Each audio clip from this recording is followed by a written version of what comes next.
It begins the way a scam always begins. Not with a gunshot, not with an explosion, with something that looks normal from far away. A convoy appears on a muddy road in France.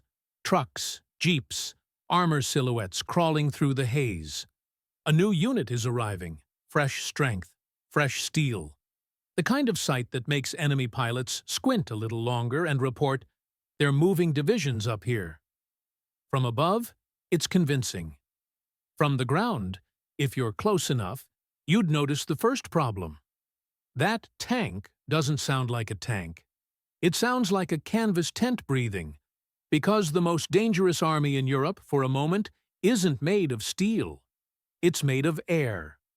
This was the Ghost Army, officially the 23rd Headquarters Special Troops, a top-secret U.S. deception unit activated in January 1944, built to do something that sounds ridiculous until you realize it worked.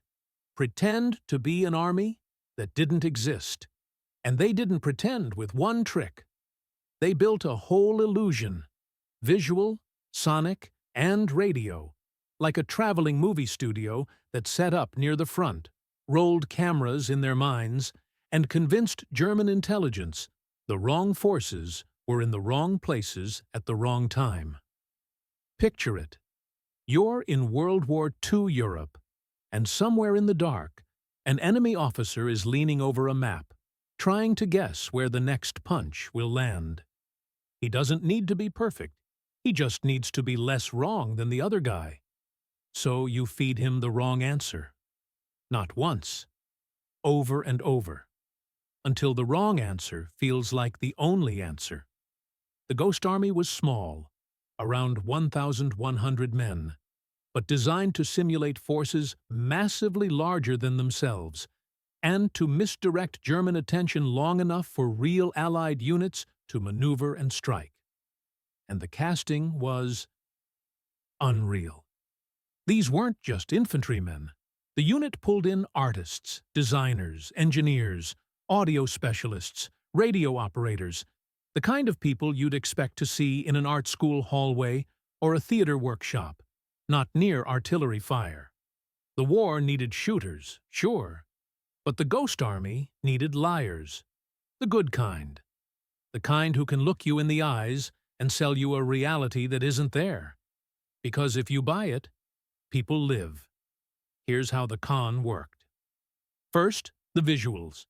They carried inflatable tanks, trucks, artillery, and aircraft decoys, big rubber shapes that could be unpacked, inflated, and staged into formations fast enough to look real to enemy reconnaissance. And they didn't just drop one tank in a field like a prank. They built scenes.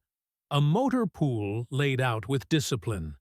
A fake camp with the shape of routine. Tire tracks deliberately carved into mud.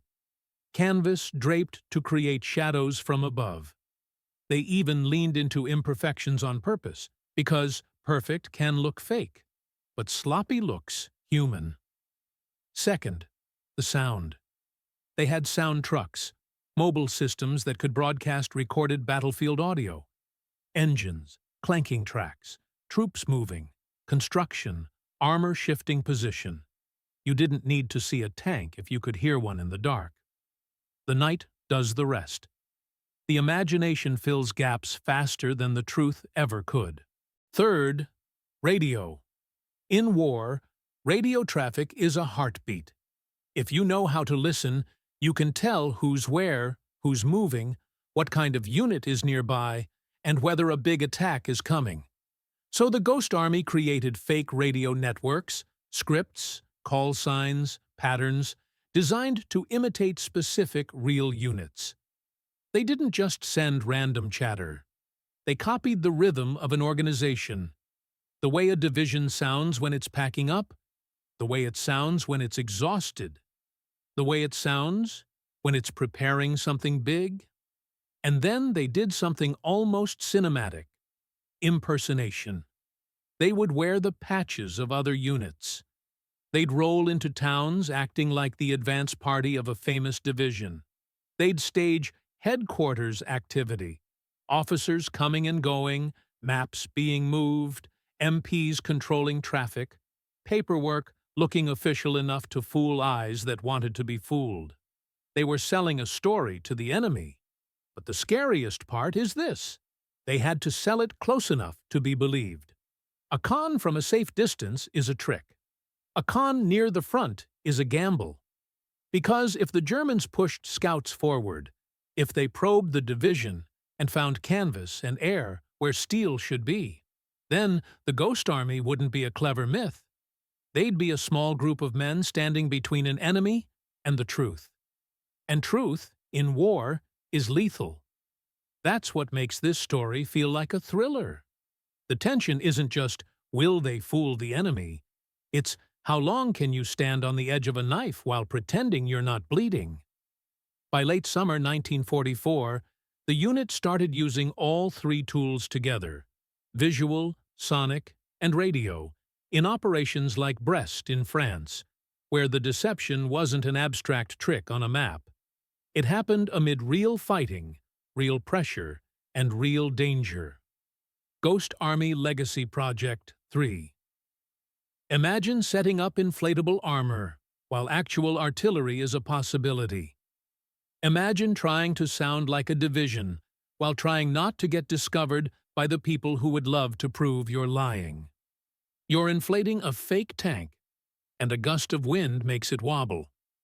That wobble is funny, until you remember where you are. Because in a war zone, a joke can get you killed. And they kept doing it. Again and again.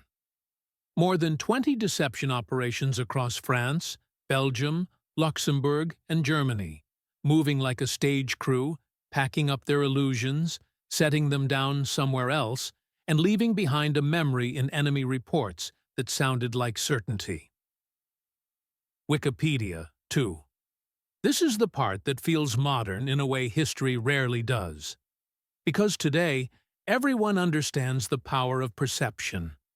We live in an era where a viral clip can change a narrative in hours, where a rumor can move crowds, where what people believe can matter as much as what's true.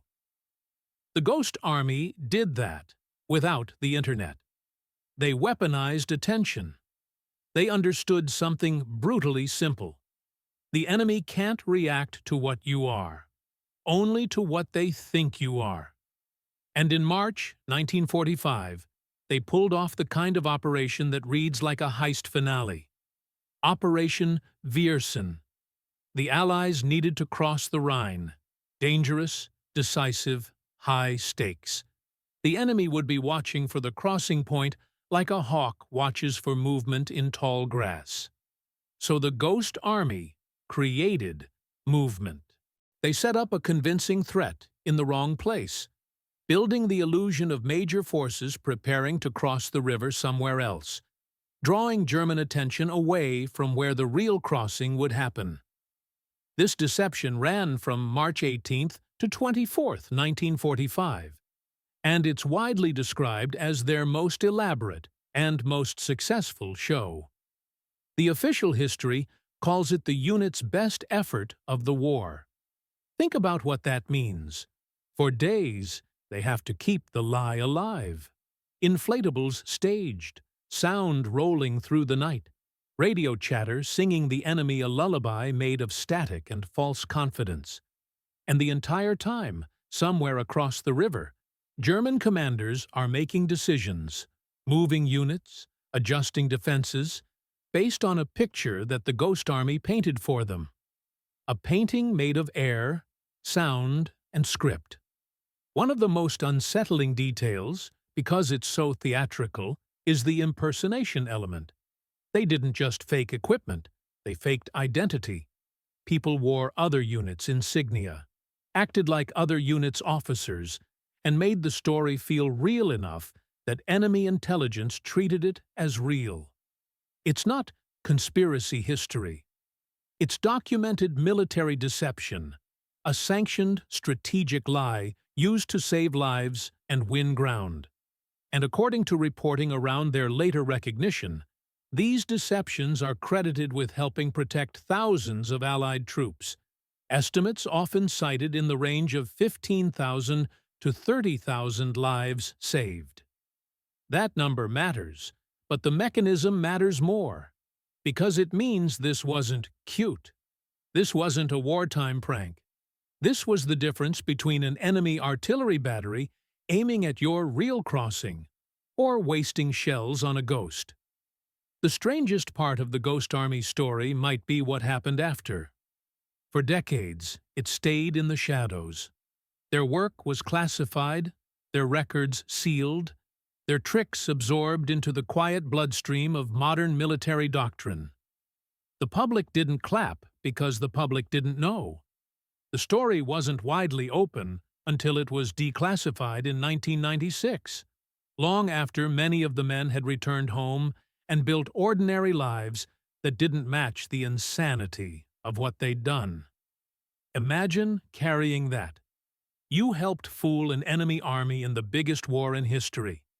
You helped build fake divisions out of nothing. You stood close enough to danger that a single mistake could have exposed you. And then you go home and say almost nothing. Not because you're humble, because you're not allowed. That's a different kind of haunting. Knowing you played a role in a massive story, but living like you were never in the scene. And when their legacy finally surfaced, it didn't feel like a brag. It felt like the world turning on a light in a room that had been locked for 50 years. Today, when people talk about the Ghost Army, they usually smile first, because inflatable tanks sound ridiculous. But if you tell it like it felt, the smile fades. Because the core idea is terrifying.